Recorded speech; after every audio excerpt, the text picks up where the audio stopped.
Module 7, Relationship between Hardware and Software.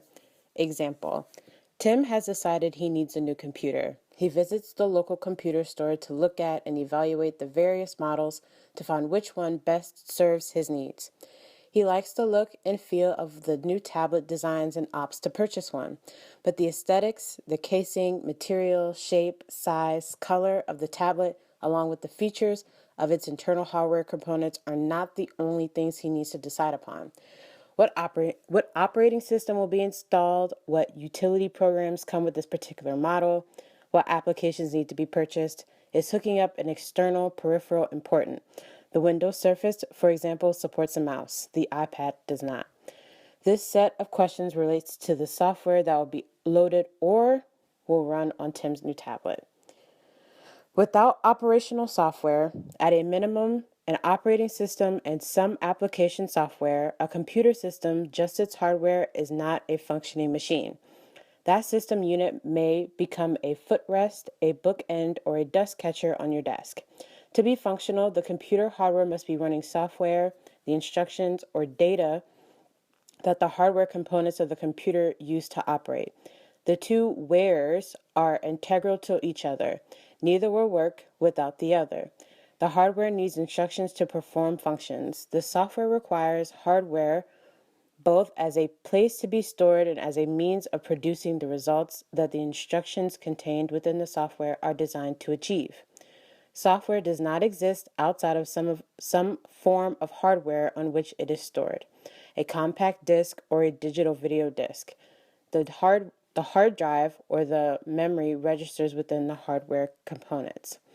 Most peripheral computers, PCs, fall into one of two categories based on the type of processor and other hardware used. Those based on Intel processors and running some version of Microsoft Windows operating system, and those based on the Apple Macintosh configuration running some version of Apple's iOS operating system. Note that Apple is now using Intel chips as well. There is a delicate balance between the hardware and software in any computer system. The hardware components must have the capacity to perform the instructions set to it by software, and at a most basic level, the operating system must be compatible with the hardware system. For example, newer operating systems such as Windows 8 might require an upgrade to hardware components on a machine originally built for an older OS.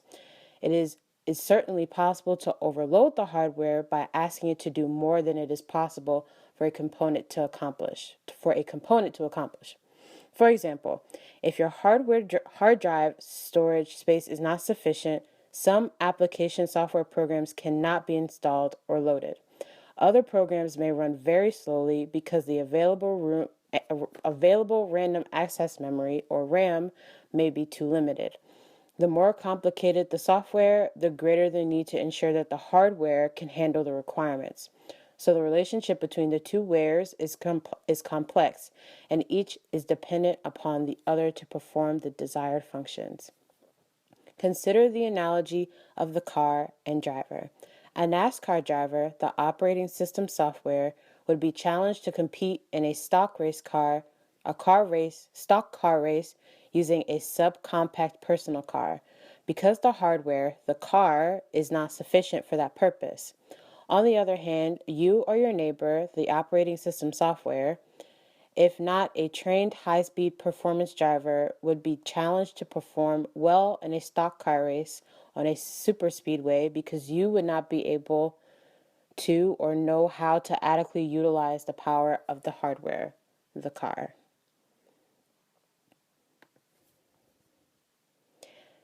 Categories of software and their purposes. Categories of software. There are three categories of software. Firmware is software that has been permanently written on a read-only memory computer chip. System software controls the loading of application programs and controls input and output to the computer. And finally, application software is the set of programs that the user manipulates to accomplish user-related tasks. Let's first take a look at firmware. For example, Marcia has a standalone DVD player that she likes to take with her on trips. She sometimes purchases DVDs during a trip when she sees a movie that holds particular interest for her. When she took her first trip to Italy, she purchased such a movie. However, it would not play on her portable DVD player. The movies she bought with her from the States worked just fine. Why will the one purchased in Italy not play? The reason for Marcia's problem with the new movie purchased in Italy is that many standalone DVD players are sold with a region code built into the firmware in the player. Movies that do not have the same embedded region code will not play on the DVD player. Like Marcia's DVD player, many items in your house, such as a newer washing machine, coffee brewer, television, or sound system, most likely have firmware embedded on a computer chip that controls some of the cycles or functions of the machine. Firmware is a type of program that is, for the most part, permanently embedded on a read-only memory, ROM. Program read-only memory, PROM, PROM, or erasable programmable read-only memory, EPROM, computer chip. In other words, firmware is a combination of hardware, the chip, and software, the program.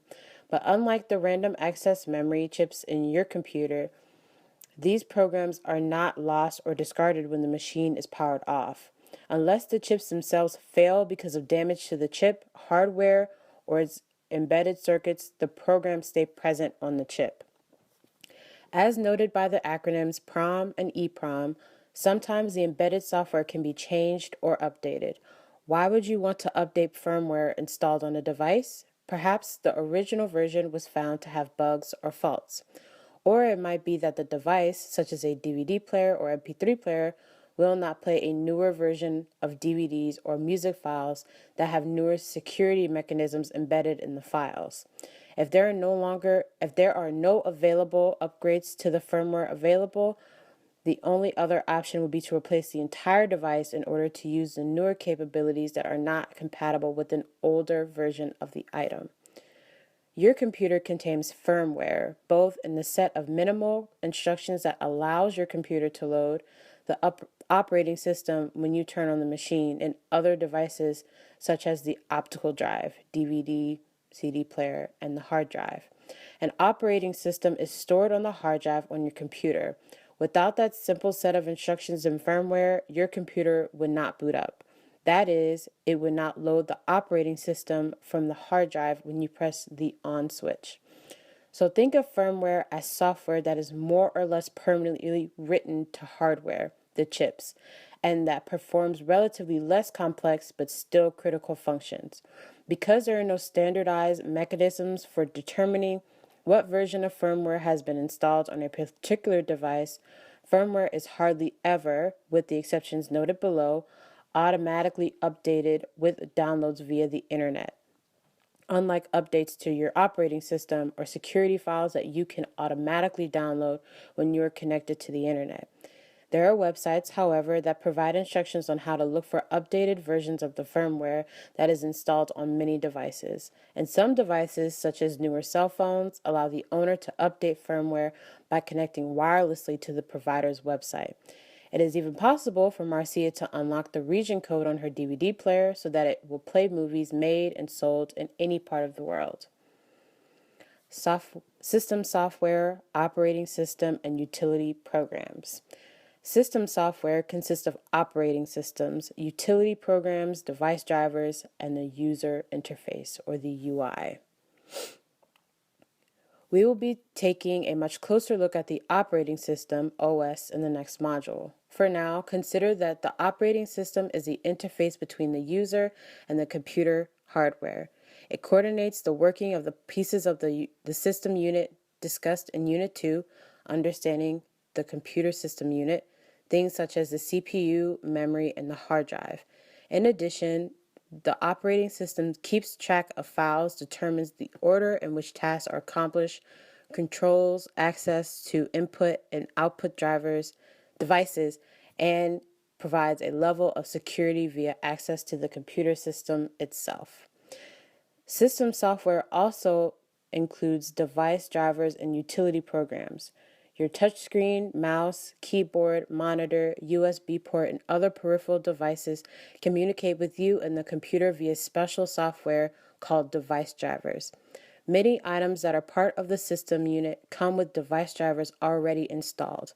Today, even components that you might add to your system unit, internal or external, are considered plug and play, which means as soon as you connect them, the driver is automatically loaded. In some cases, however, you have to download a driver or install it via CD or DVD. The basic utility programs that come installed with any operating system on a computer include software that will do a backup of your programs and files and allow for recovery of these programs and files. A hard disk defragger, which eliminates gaps that occur when files are stored in different segments of the hard drive. A program that scans the entire hard disk and removes unnecessary files, such as temporary files, and a compression utility that will compress files to make them take up less space on the hard drive. Operating systems found on mobile devices such as smartphones have a somewhat smaller subset of the system software, and utility programs are those found on a computer. The user interface, what you see on the screen, is also part of the operating system. Each OS has its own look and feel in the way it presents lists or icons that a user clicks on to perform tasks or even programs or files.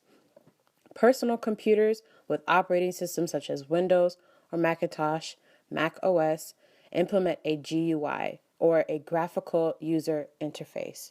A user can modify the way the user interface looks by interaction is typically via icons and menus. UNIX and systems running MS-DOS may use a command line interface where each command is typed on the screen versus using a mouse click to initiate an action. Application software. As with the OS, we will look at application software in greater detail in a later module. Application software packages, or apps, consist of software programs that the user manipulates to accomplish computer-related tasks.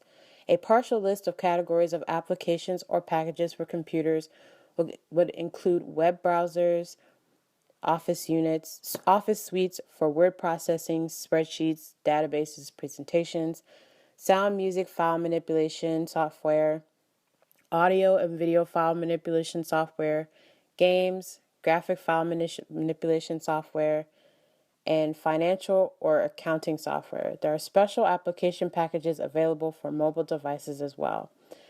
Application software is installed separately from the operating system and often must be purchased separately. Some application software may come already pre-installed on the computer, but frequently users must install particular applications after purchase.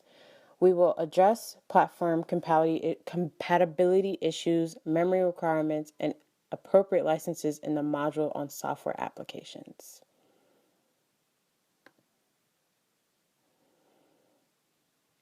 Purpose and functions of software wrap-up.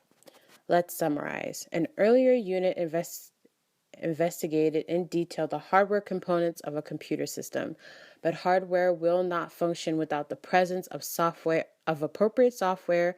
Hardware and software rely on each other to make a computer fully functional. The relationship between hardware and software. In this module, we have looked at the relationship between hardware and software, and that is critically important and required for a fully functioning computer system. There is a delicate balance between the hardware and software in any computer system. The hardware components must have the capacity to perform the instructions sent to it by software. Without operational software, at a minimum, an operating system and some application software, a computer system that is the hardware alone is not a functioning machine. The software, including the operating system and applications, must also be compatible with the hardware system in order to function properly. The major categories of software and the purpose of each category. 3 types of software were investigated. Firmware is software that has been permanently written on a read-only memory computer chip. Firmware controls some hardware components and interacts with the operating system. Without firmware, the operating system could not start or perform its tasks. System software, which includes the operating system, system utilities, device drivers, and the user interface, controls the loading of application programs and controls input and output to the computer. The operating system is the overall manager of the resources of the entire computer. That is, the files and programs used by the system applications. System software also includes device drivers, which allow peripheral devices to communicate with the computer, utility programs, which help keep your system running properly, and the user interface, or the UI, and or graphical user interface, the GUI, which translate user applications into language the operating system can interpret and use. Application software is the set of programs that the user manipulates for productivity. If your computer had only firmware and an operating system installed, it would be a challenge to be productive in terms of manipulating input and creating output within an application package. Because these three types of software are deeply integrated with each other and the computer, a fully functioning system requires all three types of software, along with compatible hardware. Module 7 has been brought to you by Victoria, and she deserves just the universe for doing this for her best friend. So, if you have any plans for Friday or Valentine's Day, I hope they're good, because she deserves something great. I hope you enjoyed this recording. Have a great evening.